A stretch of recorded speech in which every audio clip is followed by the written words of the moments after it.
women who think that your salvation lies in crossing the Mediterranean Sea to go into other lands are completely misguided. Does it ever concern you, young men and women?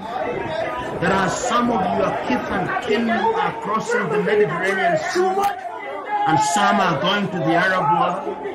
Young Chinese are coming into the continent. What is it that the young Chinese, many of them between ages 20 and 35, what is it that they are seeing in Zambia? That today you go to the streets of Zambia, they are Chinese.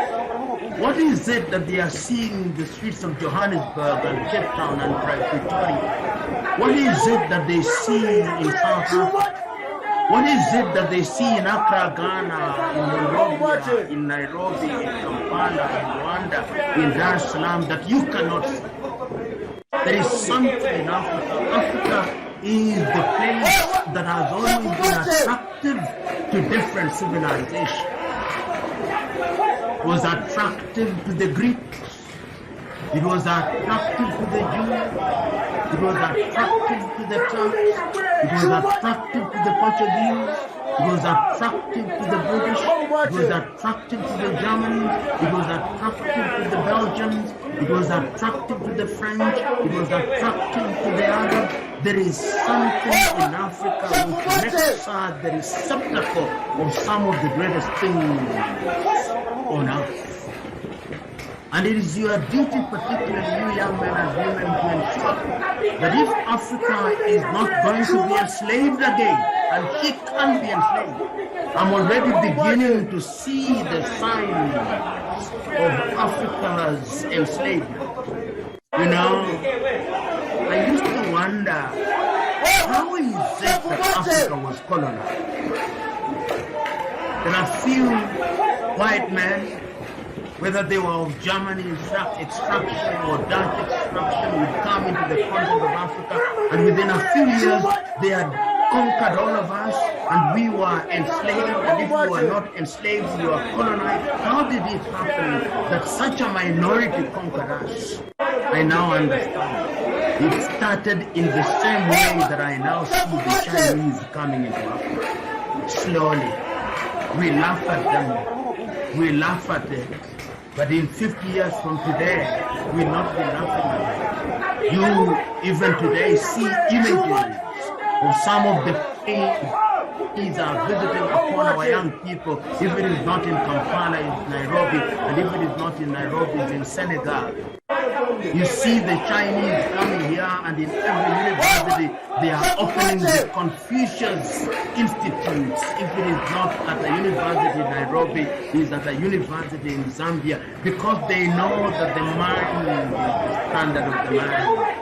Don't you now see in some African airports that the signage is in Chinese, not in Luganda, not in Yoruba, not in Kiswahili, in Chinese? These are some of the early signs that once again, if we are not careful, we are going to be mentally captured.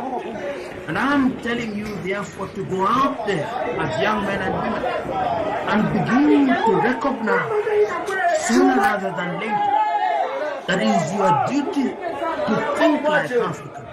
What is Togo in the scheme of things? What is Cameroon in the scheme of things? What is Lesotho? What is Eswatini? What is Zambia? What is Cabo Verde? What is Comoros? What is Seychelles? What is Kenya? What is Burundi? What is Rwanda? Kwame Nkrumah was right. As long as we are divided, we are always going to be manipulated. It is you young men and women who must now knock down those mental boundaries. And remember that these boundaries were artificially created in Berlin in 1884, and the reason why they were created was for the benefit of the colonizer, so that the Germans could have their territory, so that the Italians could have their territory, the British their territory, the Belgians their territory, the English their territory, the Dutch their territory, the French their territory, and the Portuguese their territory. We inherited them And you now go to an African country. I travel to South Africa and I need a visa. I travel to Namibia and I need a visa. And a young girl or a young boy at the airport asks me, what have you come to do in Windhoek? And in the same line, he or she sees a white man and rushes to serve him, saying, sir, how can I help you? Welcome to Namibia. Mental slavery. We must decolonize our minds. We must begin to think differently. See an African and remember that Congolese means nothing. Remember that Nigeria means nothing. What means something is that we are of African origin, and the beauty of Africa is the uniqueness of our diversity. The God that we worship is a God of diversity. If you understand that, then you will understand that your duty is to serve in the continent of Africa. There is a young man who is my friend and my mentee called Osman Ture. He is from the Gambia. The young man said something which I would want you to consider. He had the opportunity of going out in Europe to study, but he chose to leave his country, the Gambia, and is now studying as I speak in Rwanda. That is the kind of confidence that I want us to have in our institution. You can go to the University of Lagos. You can go to Cheikh Anta Diop University in Dakar in Senegal.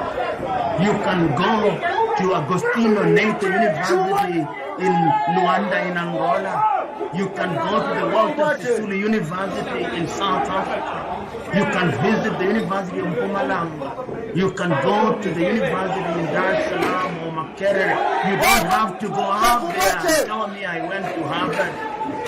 I went to Cambridge and you told me that Harvard is the best law school in the world. Which law do they teach? Do they teach Zambian law? They are only good in American law.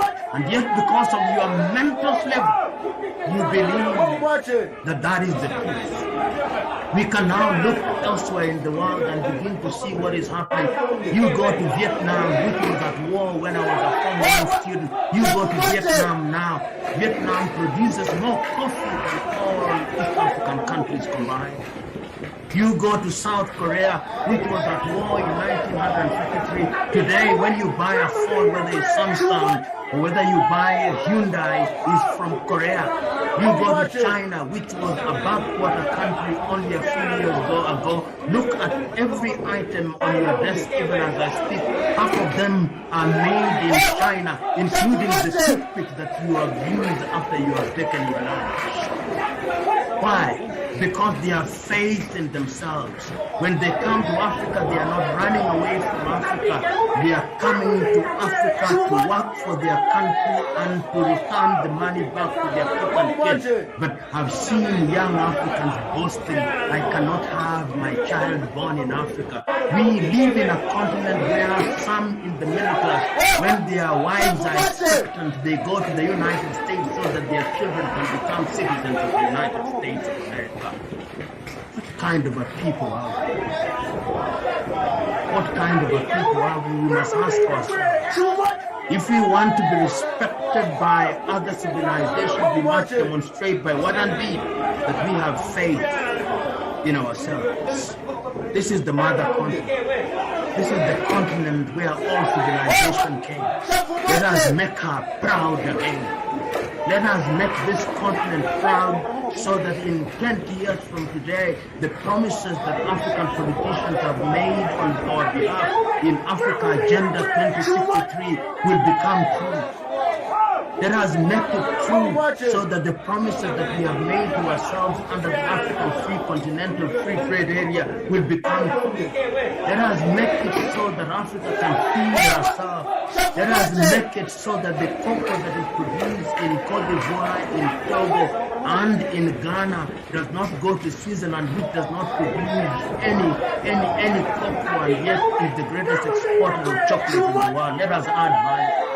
Let us ensure that the rubber that is produced in Liberia is used to make tires in this part of the world. Let us be a country that can make our own medicine and our own vaccines. Let us be a country and a continent that can feed ourselves. Let us be a country that can mine iron and mine gold and refine it. Let us be a country that can, a continent that can make things that will suit our people. And I'm using the word country deliberately and continent interchangeably because I look forward to the day when the words of the Osagie for Kwame Nkrumah will come through and we will be able to say that the borders that we have are only good for purposes of administration, but I'll be able to travel from Dakar in Senegal to Djibouti in Djibouti and nobody will ask me for a visa. That I'll be able to have one currency. Today, Africa has no less than 33 currencies, none of which is considered as hard currency. You who are in West Africa, if you move from Ghana, you fly for 1 hour, you are using a CD, you go into Nigeria, you are using a Naira, you go to Togo, you are using CFA francs, you move from there, you go to Angola, you are using Kwanza, you leave Angola with your Kwanza, you go to Zambia, you are using the Kwacha, you go to Malawi, you are using the Kwacha, you go to Mozambique, you are using the Metical, you come to Kenya, you are using the shilling, you go to Ethiopia, you are using the birr, while in China, a population of 1 billion, they are using only 1 yuan. The United States of America, $1, 27 countries in Europe, only 1 euro. We must retool. We must begin to think differently.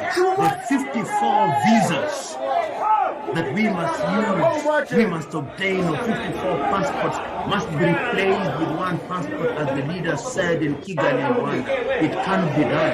And it's only you young men and women who, through organization, can bring pressure to bear on the political leadership so that they may begin to do the right thing.